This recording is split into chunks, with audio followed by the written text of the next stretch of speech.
Fellow progressive forces, fellow South Africans, Africans in particular. You know, I just have a question for my South African brothers and sisters to actually talk about this.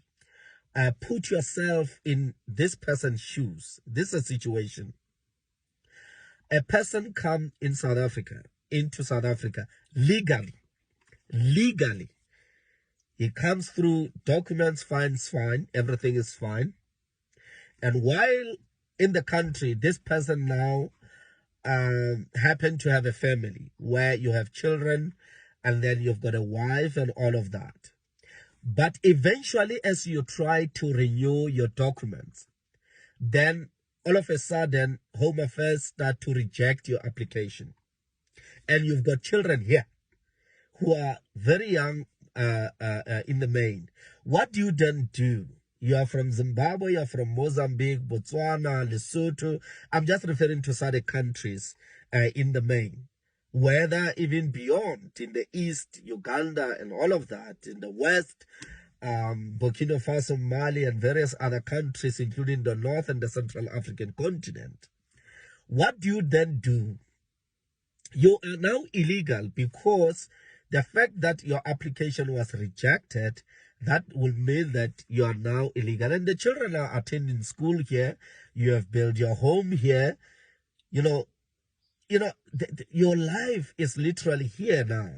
But you don't have documents anymore because it is difficult to renew them. When you need to renew them, Home Affairs officials want this money, says, no, we can assist you, this money, and eventually you don't get that help. Even if you get deported, I can tell you that you will come back for your children. You will find other alternative means and creative means of coming back to your own children. Because you can't just abandon your children, because your children are at school here and you've got a family, you have built houses here, literally your life is here, right? But they are rejecting you because someone wants, this high amount of money for you to be helped. So put yourself in that person's shoes. And I can tell you, my South African brothers and sisters, that is just the reality.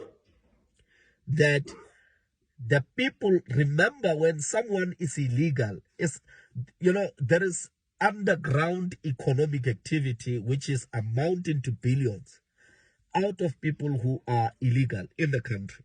Just from the law enforcement base, that the police themselves, if they come across someone who is illegal, then he has to pay money to be released, to say, no, brother, phone someone who can actually come and release you. That is an underground, different,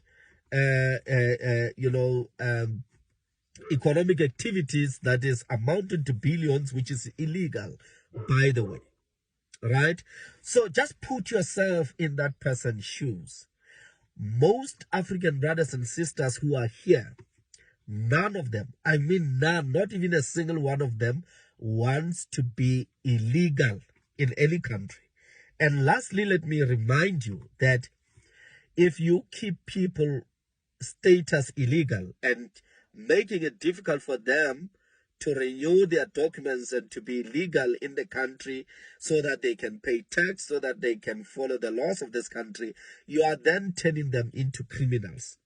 Because you can't find a job and you can't literally open a business. You can't do anything. Even when you are skilled in various ways, God-given talents on your side, that skill, will always dwindle into insignificant because you can't exercise that. You don't have documents. People often become criminals, not because they want, because the system is making it difficult for them to be detected, number one, so that they don't commit crime, number two, so that they can provide for their families legally within the laws of this country, particularly those who possesses a lot of skills in the country.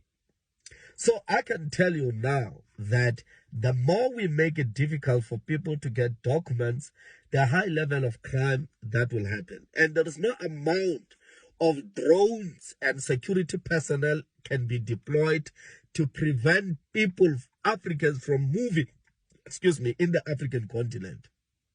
Nothing. You have to spend billions, rather trillions of rands to actually man our borders. I'm talking about hundreds of thousands. I'm talking about hundreds of thousands miles of border, which you can't. There's no amount of money, even our GDP will never carry that, right? So I'm saying, my South African brothers and sisters, that understand that unity is the only solution. Making easy for people to access document is actually going to build this country and this continent at large, right?